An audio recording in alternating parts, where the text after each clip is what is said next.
Should we bet the Jets or the 49ers in the first Monday night game of the 2024 NFL regular season? That's the question I'm going to answer in this video. Last week, I told you about a very simple and yet super effective betting strategy for week 1. It simply recommends betting teams who did not qualify for the playoffs last year whenever they are facing a club that made it to the postseason. The rationale behind this system is that the betting public tends to overestimate teams that played in the playoffs compared to those who didn't. According to past numbers, it looks to be working well. If you combine the 2021, 2022, and 2023 seasons, this betting angle has generated a 14-3-1 record. And if you take a look at the performance since 2003, its record stands to be 71-50-2, a nice 58.1% success rate. This year, a total of 6 teams qualified under this betting strategy. Let's see how they did. The Falcons minus 3 points against the Steelers. This bet clearly lost since the Steelers prevailed 18-10 in a defensive battle. Up next, the Cardinals as 6.5-point underdogs in Buffalo. This was a tight win because they were defeated by a 6-point margin. Then we were advised to bet the Colts plus 2.5 points against the Texans. This turned out to be another super tight winning bet since Indy lost by a 2-point margin. Amazingly enough, we picked up another victory by half a point. The Jaguars plus 3.5 points in Miami, who lost the game 2017. Another suggested play was Washington plus 3.5 points in Tampa Bay. That did not even come close from winning, since Baker Mayfield threw 4 TD passes in an easy 37-20 win. So, overall, this Week 1 betting system has posted a 3-2 record. But let's be honest, all 3 wins were nerve-wracking.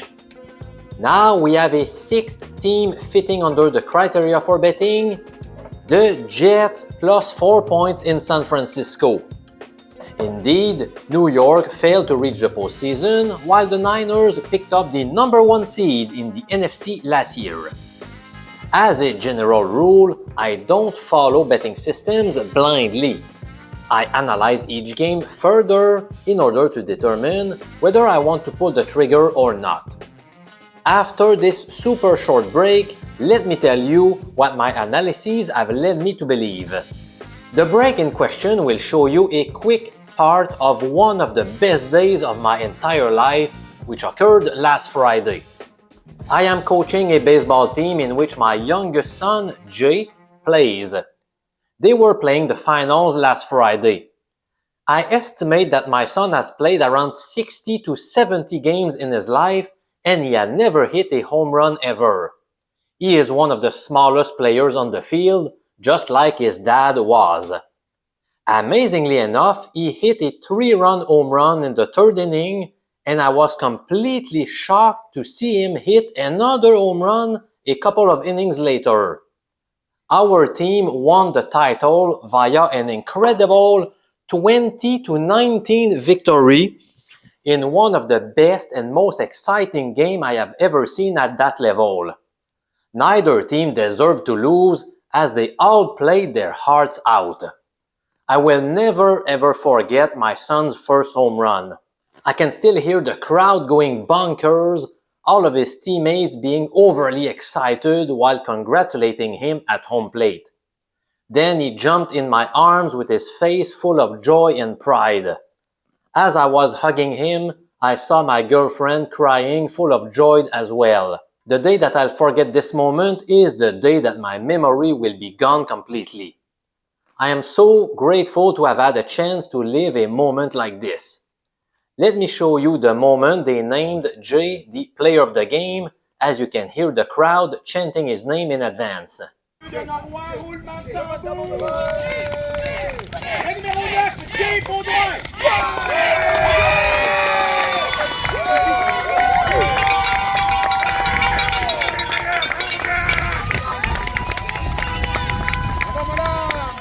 Should we bet the Jets as suggested by the betting system I told you about before the break? Let's investigate further. Both the Jets and the 49ers are projected to have a top 5 defense. They also have a top 10 offensive line.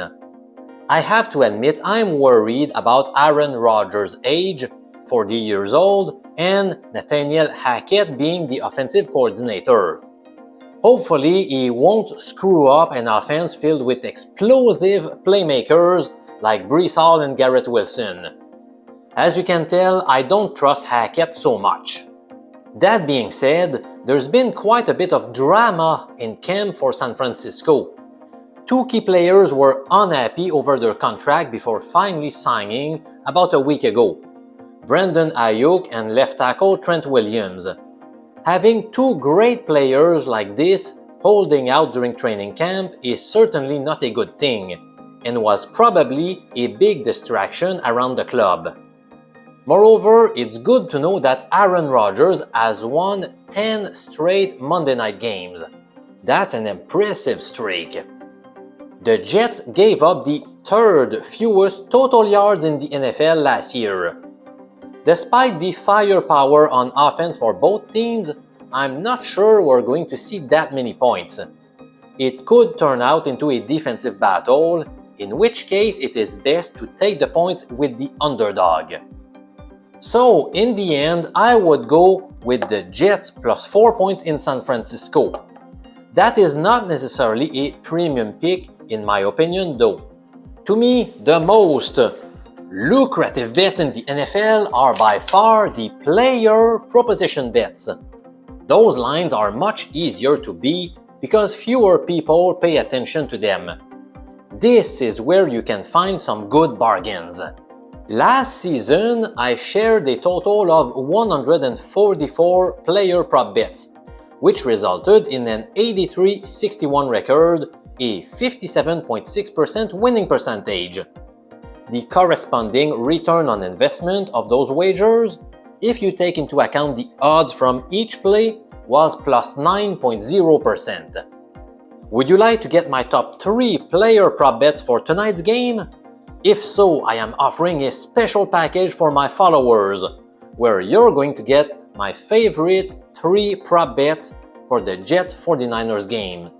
And if we end with a losing record, you're getting a full refund. As simple as that.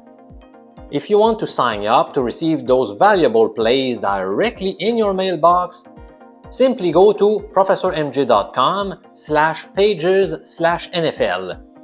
The link is also provided below in the comments section and in the video's description, so you won't have to type it all by yourself.